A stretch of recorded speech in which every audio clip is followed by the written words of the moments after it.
السلام عليكم ورحمة الله وبركاته. ازيكم يا بنات؟ عاملين ايه؟ اللهم صل وسلم وبارك على سيدنا محمد وعلى اله وصحبه اجمعين.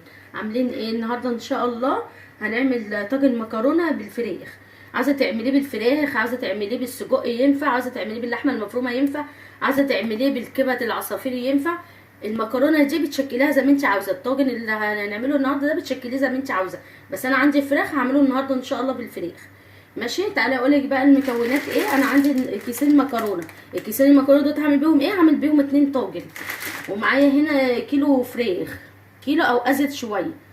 ومعايا هنا بصلتين وسط، ومعايا قرن فلفل حامي مقطعاه حتت صغيره كده زي ما انت شايفه. ومعايا هنا التوابل اللي هحطها على الفراخ. معايا بهارات فراخ، معلقه صغيره من بهارات الفراخ، معايا معلقه صغيره من الفلفل الاسود، معايا معلقه صغيره من الملح. ده اللي هيتحط على الايه، ده اللي هيتحط على الفراخ. معايا هنا كيلو من الطماطم عصراه ومصفياه كويس قوي، ما فيهوش اي تفل ولا اي حاجه. معايا التوابل ايه اللي بتتحط مع الطماطم. معايا معلقه صغيره، نص معلقه صغيره من الكزبره، معايا نص معلقه صغيره من الكمون، معايا معلقه كبيره من الصلصه بس انا هنا مفرزاها، ومعايا معلقه ملح معلقه صغيره بردك، ومعايا معلقه صغيره من الفلفل الاسود.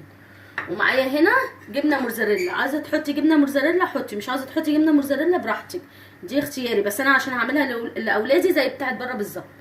تعالي بقى اقولك هنعمل ايه. معايا اهو طاسه فاضيه كده على النار، هنحط فيها زيت، شويه زيت كده صغيرين اهو.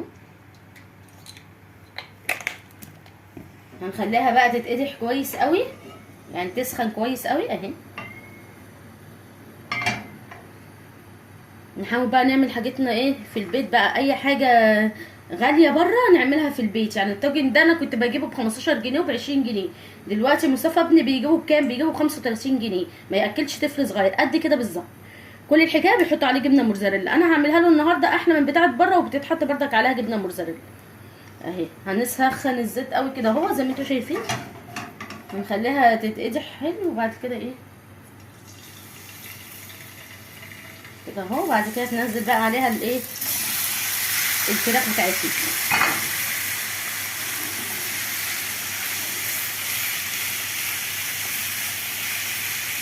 ما تقلبيش بقى فيها، خليها تاخد الاول الصدمه اللي هي بتاعه الفراخ، وبعد كده نقلب بقى فيها كده اهو. تعالي بقى اقولك هنعمل الطماطم ازاي بالمره. معانا كده حله فاضيه على النار بردك، هنحط هنا شويه زيت كده اهو اهو،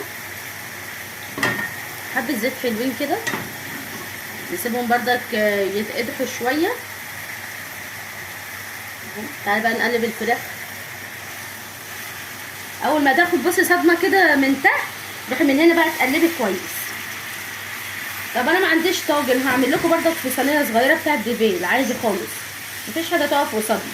ما عندناش طاجن نعمل في صينيه، يعني مش هتقول لا الصينيه يعني. انا عندي طاجن وهعمل لكم بردك في الصينيه، عشان اللي حابب يعمل كده يعمل، واللي حابب يعمل ايه كده يعمل. يعني اللي حابب يعمل في الطاجن يعمل، واللي حابب يعمل في الصينيه بردك ايه يعني، مفيش حاجه تقف قصادنا. مش عاوزه اعمل بالفراخ وعاوزه اعمل بالسجق، اعملي نفس الكلام اللي انا بعمله ده بس في السجق. اعملي بردك وينفع يتعمل بردك في الكبده عادي خالص. الحشوات دي في المكرونه، اي حشوات انت عاوزاها في المكرونه تنفع. اللي هي الطواجن اللي هي بتاعت بره دي، في بالسجق وفي بالكبده الاسكندراني وفي بالفراخ وفي باللحمه المفرومه، يعني اي حاجه انت حابه تعمليها اعمليها اهي. بس انا عشان عندي فراخ قلت اطلع النهارده واعمل ايه، طاجن مكرونه بالفراخ. وقدحنا اهو الزيت كده اهوت، هحط عليها ايه الطماطم بتاعتنا كده. معايا انا كيلو هنا من الطماطم عشان هعمل كيسين مكرونه. هتعملي كيس واحد هتحطي كوبايتين ونص من الطماطم، يا دوبك هنسيبها بس تغلي غلوه. وهنحط معاها ايه، هنحط معاها التوابل بتاعتها اللي هي ايه. هنحط بردك الصلصه بتاعتنا بردك هنحطها معاها كده اهو، وهنحط الكزبره والكمون والفلفل الاسود والملح، هتحطيهم كده. تروحي مقلبه بردك كده يا دوبك، بس هتاخد غلوه واحده ولا غلوتين، وبعد كده ايه هنشيلها من على النار. ليه بقى؟ علشان احنا لسه هنسويها في الفرن كلها تشرب من بعضها، ولسه بردك هنزودها ايه، هوريكم حاجه حلوه. لسه هنزودها بردك ميه في الطاجن عشان تستوي حلو. انا هعمل لكم بطاجن وهعمل لكم بردك ايه في الصينيه عادي، يعني ممكن نعملها في الصينيه، ممكن نعملها في الطاجن، عشان ممكن ما يكونش حد عنده مثلا طاجن يعملها في الصينيه عادي. يا دوبك بس دي تغلي غلوه، يا دوبك بس تغلي غلوه كده، وهنقفل ايه عليها، نغطي بس عليها كده اهو، ونروح نرجع تاني للايه. رجعنا اهو يا حبايبي دلوقتي كده للفراخ بعد ما اديناها الصدمه بتاعتها وقلبناها كده، وتحس ان هي ما فيهاش ميه ولا فيها اي حاجه. هنقعد نشوح فيها كده في الزيت شويه لحد ما تاخد لون ايه بسيط قوي زي ما انت شايفه كده اهو. هنروح بقى حاطين الايه، معايا هنا بصلتين وسط ومعايا قرن فلفل، هروح حطاهم كده اهو. عايزه تحطي فلفل حطي، مش عايزه تحطي فلفل ما تحطيش عشان ما يبقاش حراق على الاولاد اهو. وهنشوح بقى الكلام ده كله مع بعضه. شمي بقى احلى ريحه اهو. شوحيها بس شويه كده عشان نحط لها التوابل برده بتاعتها. ومعايا هنا بردك واحده مرقه، اللي حابب يحطها يحطها. انا هحط هنا واحده مرقه على الايه، على الطماطم بردك، بتديها طعم حلو وتست عادي اهي. عاوزه اقول لكم بعد ما حطيت البصله والله الريحه جميله جدا. وهنا بردك ايه خلاص غلينا كده الطماطم غلوتين، غلوتين 2 بالظبط اهي زي ما انت شايفه كده. انا هقفل عليه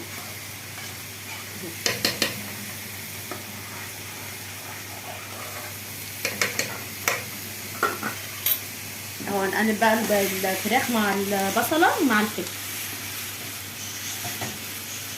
انا كنت هعمل لكم باللحمه المفرومه بس استكفيت النهارده اللي انا هعمل النهارده بس بالفراخ، عشان اللي ما عندوش لحمه مثلا وعنده فراخ يعمل بالفراخ على طول. هتشوحيها كام تشويحه كده ونحط لها بقى التوابل بتاعتها. معايا هنا بهارات فراخ، ومعايا فلفل اسود، ومعايا ملح. هتحطي بقى الكلام ده كله على بعضه وهتروحي بردك مقلباه كده. وشمي بقى احلى ريحه جميله جميله جميله اهي.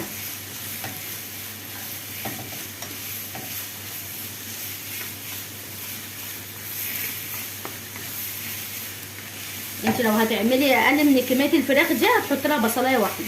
اما انا عشان عامله كميه فراخ حلوه عشان هعمل بيها طاجن وصينيه، عامله ايه بصلتين وسط. قلبي بس فيها كده كويس قوي لحد تحسي ان هي شربت من بعضها كده، والتوابل كلها ايه اخدت من طعم الفراخ. انا عاوزه اقول لكم الريحه وحياه ربنا تحفه تحفه تحفه.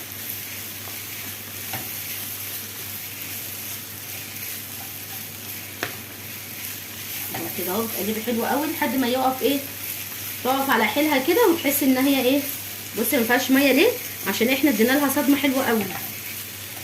الزيت اول ما يتقدح تروحي ايه، تكوني مصفيه الفراخ كويس قوي، تروحي انت مقلباها ما تقلبهاش، تخليها لحد ما تاخد الصدمه بتاعتها من تحت وتلون، وبعد كده بقى تبتدي تقلبي فيها، لانك انت لو قلبتي فيها هتجيب في ميه، ولو جابت معاكي في ميه هتلاقيها كشت ومش هتبقى حلوه. لما كده العصاره هتبقى في قلبيها كده. الطماطم بقى خلاص بصي غليت كام غلوه كده، خلاص كده انا هقفل عليه اهو. كده انا قفلت النار عليه. والفراخ برضه خلاص اهي هتبتدي تستوي معانا. هنسويها 3/4 سوا كده بحيث ان هي تكمل سواها في قلب الطاجن او الصينيه اهي كده. عايزه اقول لكم والله ريحه وطعم انا مش قادره اقول لكم على جمالها. وان شاء الله بردك هعمل الطاجن اللي هو باللحمه المفرومه، بس ايه اعمل لكم اللي هي بالفراخ الاول.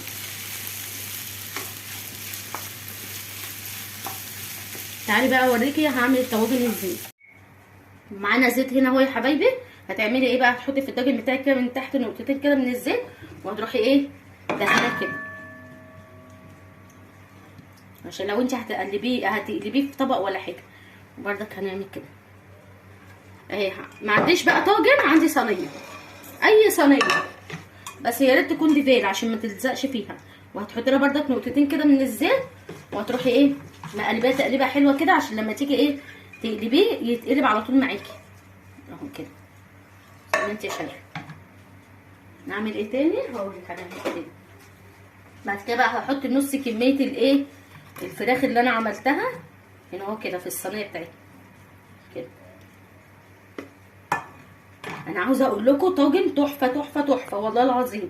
من حلاوته انا بعمل منه 2 الصراحه اهي.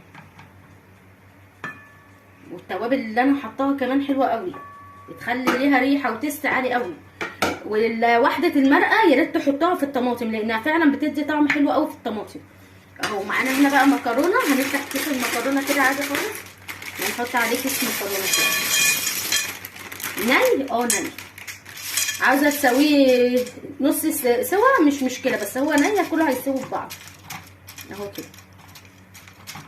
كده اول صينيه عملناها. تعالي بقى نعمل الطاجن اهو، عشان لو ما عنديش طاجن يبقى عندي صينيه، ما عنديش صينيه يبقى عندي الايه الطاجن، يبقى عندي البديل. وهحط بردك كده اهوت، وهفرش الفراخ بتاعتنا كده من تحت اهو. واهم حاجه قبل ما تحطي الفراخ تكون الطاسه واخده سطمه حلوه عشان ما تنزلش معاكي اي ميه. وبرضك معايا كيس المكرونه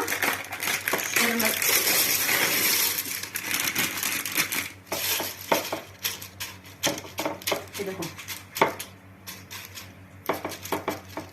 هنا اهو الطماطم احنا مش مسبكينها، احنا يا دوبك عاملين ايه غلينها غلوتين كده.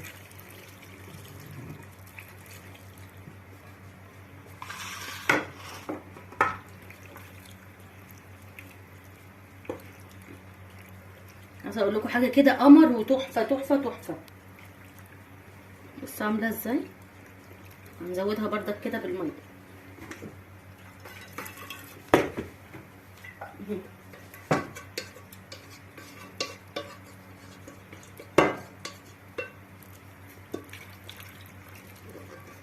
هنحط ميه قد ايه يا دوبك بس تكون ايه المكرونه باينه، تغطي بس المكرونه كده اهو زي ما انت شايفه. بس عامله ازاي.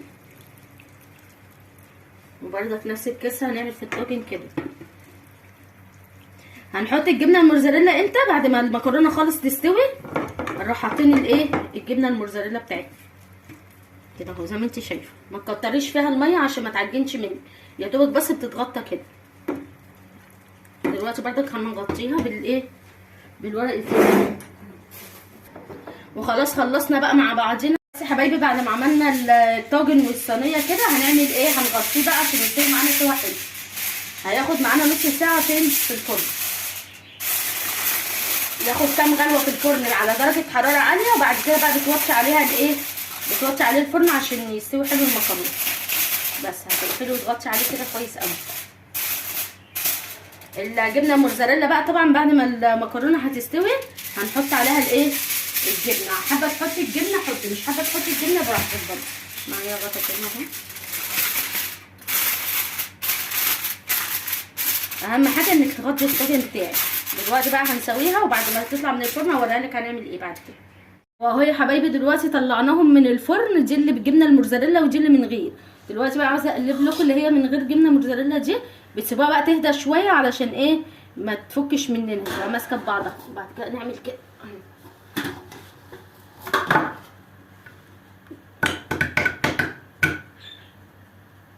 بسم الله.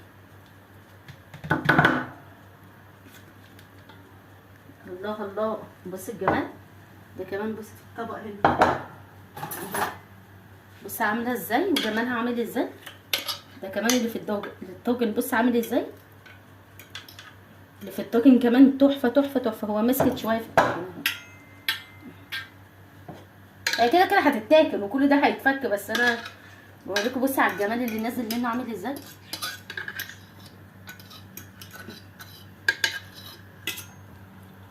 الله على الريحه والجمال، مش قادره اقول لكم على الريحه والطعامه بتاعتها. دي اللي من غير جبنه موزاريلا، ودي برضك بجبنه موزاريلا بس هتبقى زيها، بس احنا يعني عشان اولادنا يحبوا الايه الحاجات الحلوه دي من فوق الوش يعني. بس انتوا ايه رايكم في الجمال والحلاوه ده؟ جربوها بقى بالطريقه دي تحفه والريحه قمر كده. وما تنسونيش بقى في اللايك والاشتراك والكومنت الحلو كده زيكم، وتفعلوا زر الجرس. والسلام عليكم ورحمه الله وبركاته.